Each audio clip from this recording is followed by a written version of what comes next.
Ето, копчето е натиснато, обаче пералната не тръгва. Тук индикаторът свети и това се случва от известно време насам. Някой път, като се включи, първоначално не тръгва от първия път.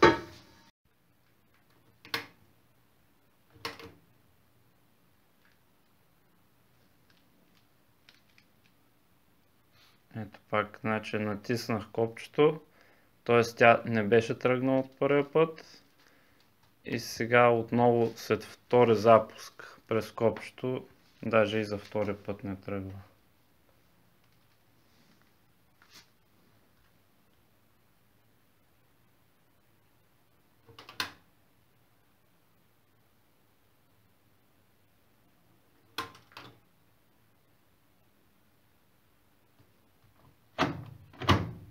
Трети път пак няма резултат.